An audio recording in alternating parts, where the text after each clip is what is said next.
So one of the things I discovered when I was walking through the biblical stories is the book itself is structured in a manner that's analogous to the pattern that you just described.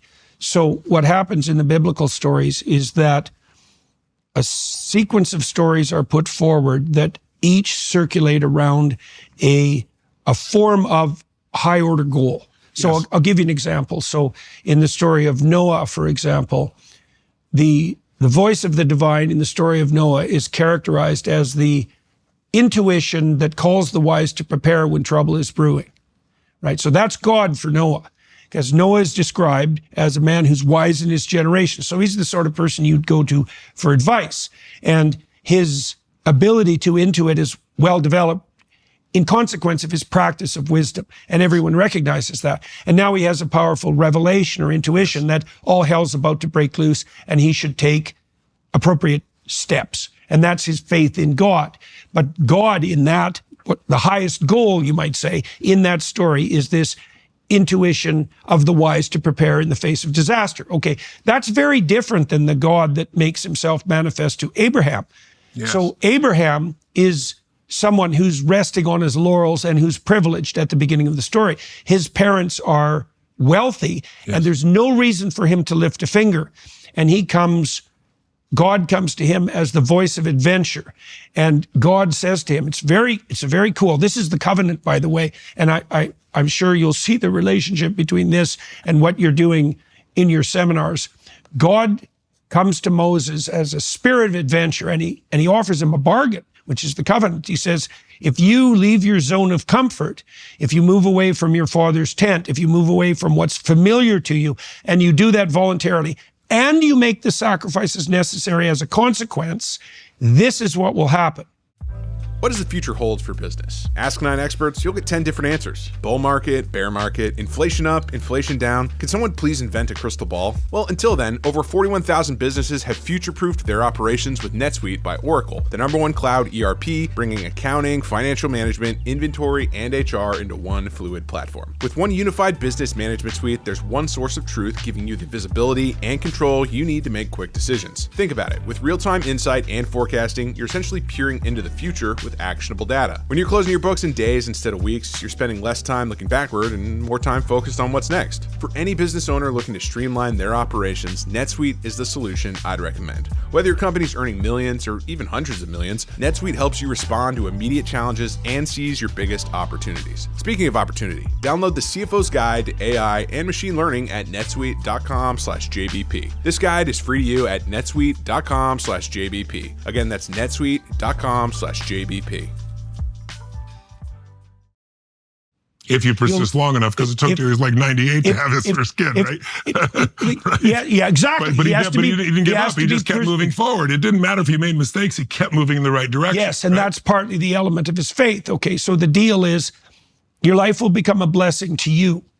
So that's that antidepressant phenomena that we're describing. Yes. So instead of living in misery, you'll live in something approximating hope and security, right? Okay, that's the first part of the deal. The second part is your name will become renowned among other people and you'll deserve it.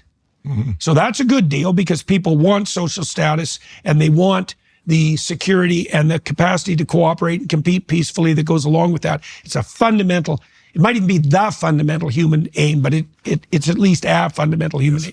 That's number 2.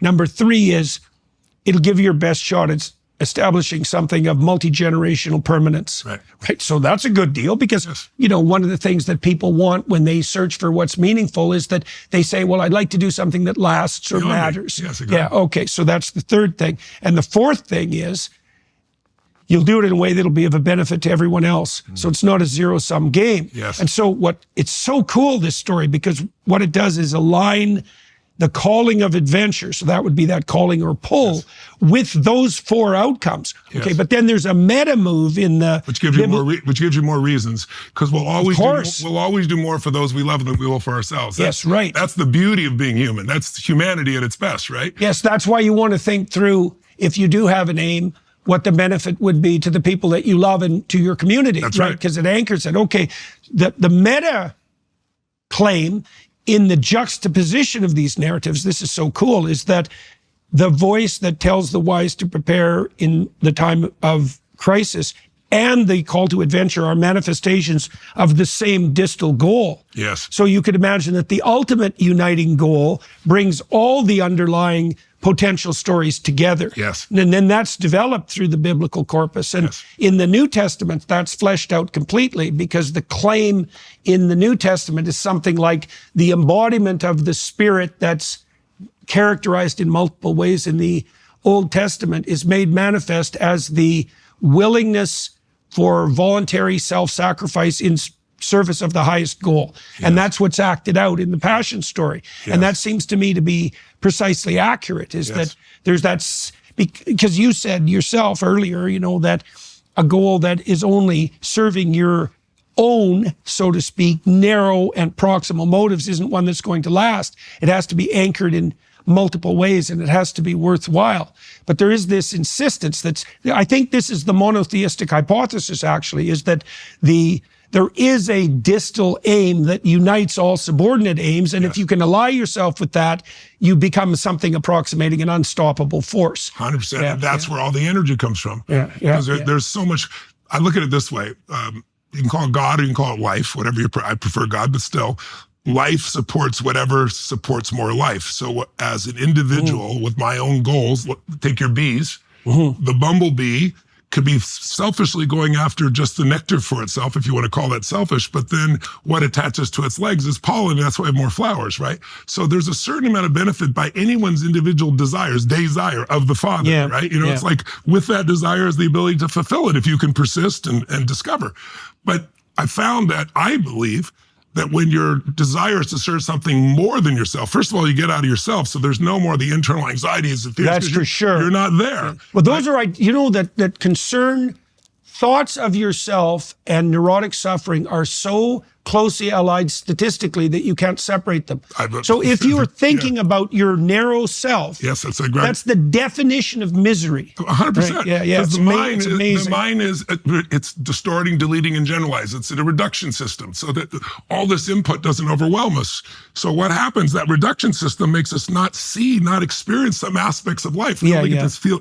So I said we don't experience life. We experience life we focus on. So it's our job to direct the focus, but then have enough reasons to follow through on that focus, and then have enough emotional fuel. I mean, think of it this way. It's the difference between knowing something intellectually and having it in your nervous system. Mastery starts with cognitive understanding. Cognitive understanding is like $3, $3 will almost get you a Starbucks. No one cares. It won't do anything, right? But if you go from that to emotional understanding, which is consequence you're describing, where I start to learn that if I do this, it gives me this pain, or if I do this, it gives me this pleasure. Now I'm going to apply more of what I've learned.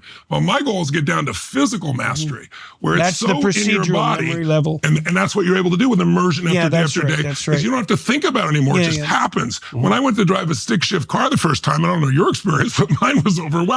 The guy teased me because I'm like, I'm supposed to do this and this and this and watch the road too. It's never going to happen. But sure enough, you get in your nervous system with enough repetition, enough emotional reward, and then all of a sudden it's in your body, and now you can do 12 other things. Hopefully you're not texting, but you can do it all. So that's what people meant by character development. Yes. A character development is the development of those procedural habits that shape perception itself. 100%. Right, and it's not the same as propositional knowledge. I agree.